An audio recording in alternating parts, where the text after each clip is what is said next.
कैसे कैसे उसने बचने की कोशिश की कि मैं नाबालिग हूँ। हाँ, बीच में उसने कहा कि मुझे तो पुलिस पॉइजन दे रहे हैं। मीडिया में बड़ी बड़ी कसाब का आरोप, उसको पॉइजन दिया जा रहा है।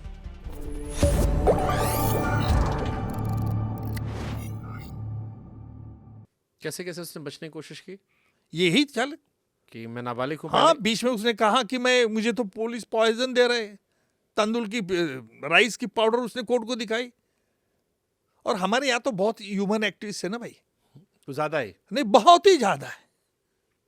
इतना गला काटते हो कि बहुत ही मुश्किल से। और आतंकियों के मामले में नहीं, आतंकवाद आतंकवादियों के बहुत ज्यादा ही प्रेमी हमारे यहाँ। ज्यादा प्रेम।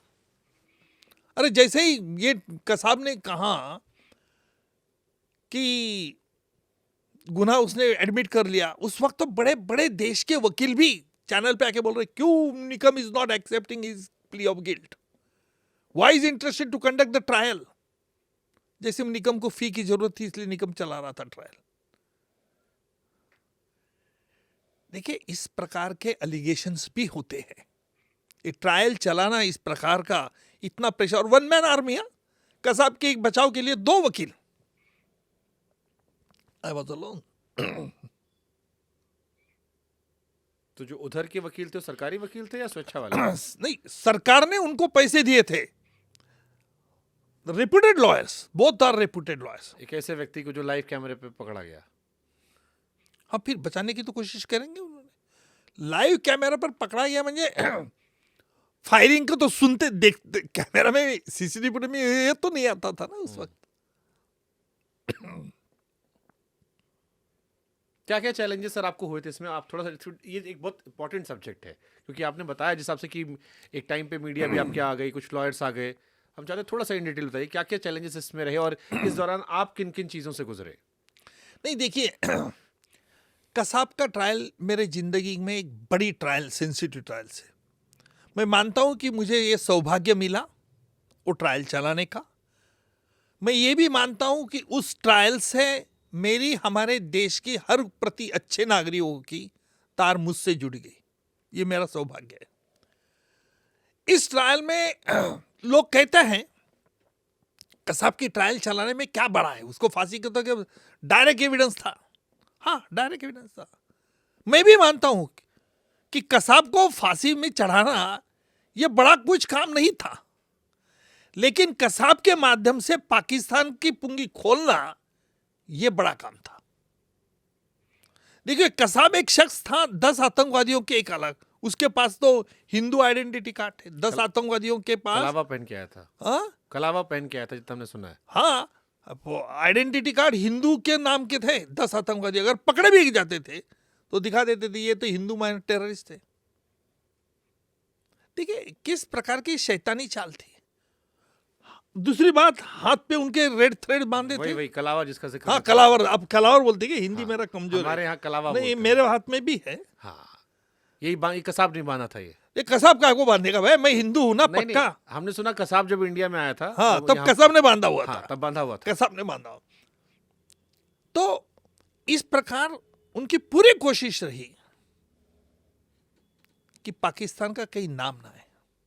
और ये डेविड हेडली की मैंने गवाही जो कोर्ट में ली, उसने तो साफ कर दिया कि ये कहां से परचेस किया था।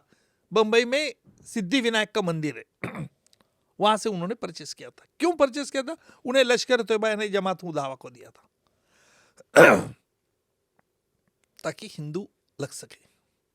हमने उस सभी प्रिंसिपल को एग्जामिन किया जिनके नाम के आइडेंटिटी कार्ड, जो कॉलेज का नाम लिखा था ना उसके, और उन्होंने कहा ये हमारा स्टूडेंट ही नहीं है, ये बोगस है, फोर्ज है।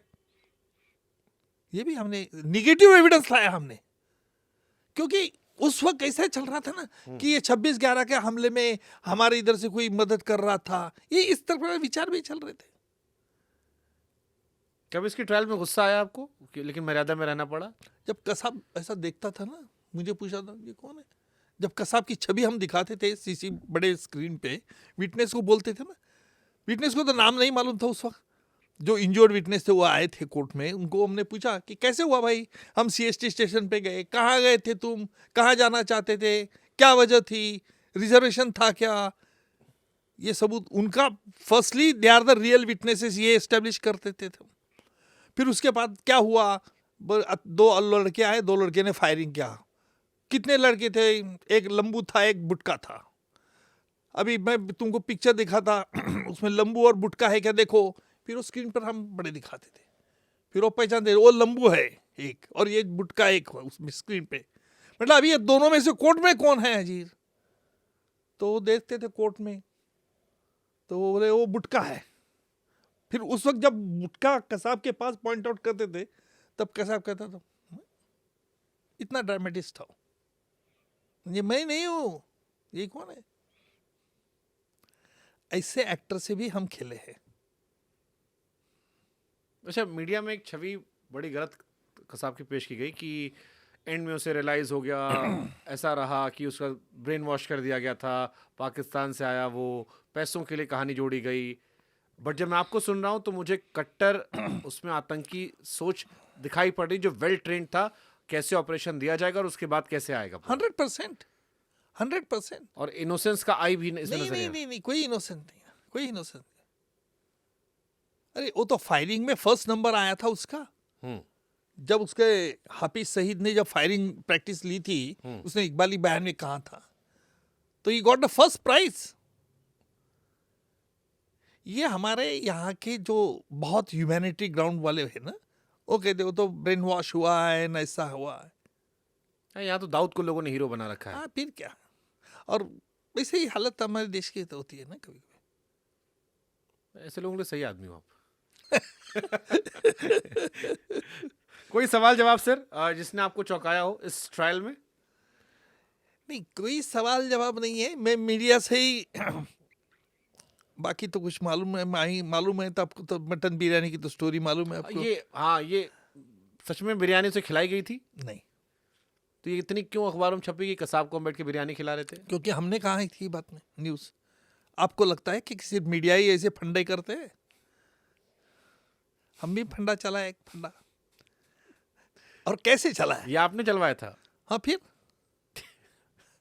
कसाब को बिरयानी दी जा रही है। अब पूरे देश में चल रही ना वो, ताकि पूरे देश में गुस्सा बढ़ जाए। नहीं, गुस्सा बढ़ने का मकसद नहीं था। देखो, ये बड़ी गलत, तुम्हारा पब्लिक का गुस्सा बढ़ के क्या उस पर असर थोड़ी गिरने वाला है। तो प्रेशर बनता होगा ना। नहीं। हमारे जज बहुत, तैलानी साहब बहुत शार्प जज है। ऐसे गुस्सा उन पे किसी का परिणाम नहीं होता था। उनके सामने ही मैंने गुलशन कुमार की मैटर चलाई थी, तैलानी साहब के सामने और एक साहब की। क्या हुआ, मैं जलगांव सैटरडे संडे जाता था। मैं तो उस वक्त होटल में रहता था। मेरा हमेशा जाना ये था, सैटरडे फ्राइडे को निकलना, रात की ट्रेन पकड़ना, सैटरडे संडे घर जाना, संडे की रात को ट्रेन पकड़ना, मंडे को यहाँ आना। मंडे को मैं जब आया तब रक्षा पूर्णिमा थी, रक्षाबंधन मालूम है आपको? रक्षाबंधन, बहन राखी बांधती है। तो ये मैंने ये किस्सा कई बार अभी बोल रहा हूँ। तो राखी बांधी हुई थी, तो कसाब ने मुझे पूछा कि बादशाह ये क्या है? तो मैंने कहा तू क्या जाने इसका महत्व क्या है, क्योंकि तेरी बहन अभी पाकिस्तान में रो रही है। मेरे पास ऐसे देखता ना, मैंने मतलब हाँ मुझे मालूम है वो रो रही बहन, हमको पता है वो रोती है कि कसाब कहाँ गया, कसाब कैसे कैसे किया उसने। तो मैंने बोला उसको कि रियल स्टोरी बता रहा हूँ। तो मैंने बताया कि कसाब ये बहन बांधती क्यों है, क्योंकि भाई को बांधती है, भाई उसके रक्षण की जिम्मेदारी लेती है। इसको एक महत्व है हमारी संस्कृति में, हिंदू के संस्कृति में। ये उसको मैंने बता दिया। ये बताने के बाद उतने में हमारे तैलानी साहब, जज साहब आ गए डायस पे। जज साहब ने मुझे पूछा कि निकम क्या बात चल रही है। मैं जज साहब को ये पूरा दोहराया। अभी देखो कसाब कितना एक्टर भारी है। कसाब ने जैसे मैंने ये सब्जेक्ट निकाला कहा, तो कसाब ने मान नीचे कर दी, ऐसा करूंगा। अभी तुम्हारे मीडिया के चैनल लोगों को लगा कसाब रो रहा है। भागते भागते हम ये ऑर्थोडोर में जेल में चल रही थी। हमने सिर्फ मीडिया को अलाउड किया था, बाकी किसी को पब्लिक है। ऑर्थोडोर में चैनल वाले भागते भागते गए, ब्रेकिंग न्यूज दे दी, कसाब की आंखों में पानी। फिर आपका चैनल पैनल डिस्कशन शुरू हो गया। हाँ, I can imagine breaking news पे इस पे तो कैसे माहौल बना होगा। मैं आपको पूरी तरह से स्टोरी बनाता है। I can visualise. हाँ, तो स्टोरी ऐसे देखो, कसाब कबूल कर रहा है। इस वक्त एक बड़ी खबर आ रही है, बड़ी कसाब खबर की आ रही है, आंखों में- कसाब की आंखों में पानी, यानी कसाब को ब्रेन वॉश किया है। Kasab is not a main guy behind the attack. तो बड़े बड़े है उनको पकड़ा गया नहीं, फिर सरकार के खिलाफ बोलने लगे। तो ये माहौल इस तरह से बन गया। और कोर्ट के सामने उस वक्त ओबी वैन खड़ी रहती थी, मालूम है, 20-25 ओबी वैन ऑर्थो रोड जेल। और 5 बजे, 5:15, 5:30 बजे कोर्ट के बाहर मैं आता था। एक पोडियम रखा गया था, 20-25 बूम लगे थे, और डेली मेरा काम रहता था कि 5, 5:30 बजे जाना, बूम में कोर्ट में क्या हुआ इन संक्षिप्त में बता देना। और सब ऐसा माहौल था जैसा मुझे लगता है कि मैं देश का प्राइम मिनिस्टर हूँ। ऐसा एक माहौल था उस हाँ वक्त। हाँ। तो फिर मुझे हमारे इंटेलिजेंस के लोगों ने बताया, मैंने पूछा उनको कि बाहर क्या माहौल चल रहा है आज कसाब के बारे में, ये भागते गए, क्या न्यूज़ छोड़ी उन्होंने। तो उन्होंने कहा कि साहब ऐसा इमोशनल एटमॉस्फेयर। मतलब इमोशनल क्यों, इमोशनल क्या हुआ है? हमारे पुलिस ऑफिसर बोले ऐसे कसाब नहीं है, बोले सरकार का फेल्योर है, बड़े बड़े लिखे लेनी, वो तो उसका बेचारा लड़का है, बच्चा है। बोला अच्छा अच्छा। मैं गया, मुझे पूछा लगे, mister Nikam don't you agree with this कि आज कसाब ने रोया है, इसका मतलब है बड़ा जो इसके पीछे है उसको सरकार नहीं ला पाई, उसकी नाकामी है। ऐसे सवाल अलग अलग है। मिस्टर निकम ये नहीं आपको लगता क्या फेल्योर है गवर्नमेंट का? दूसरा सवाल मैंने पूछा, मैंने किसको और किसका किसका किसका खत्म, हाँ खत्म है। मैंने कहा आज कसाब ने मटन बिरयानी की मांग की। क्या मटन बिरयानी की मांग की? ब्रेकिंग न्यूज, कसाब ने मटन बिरयानी की मांग की।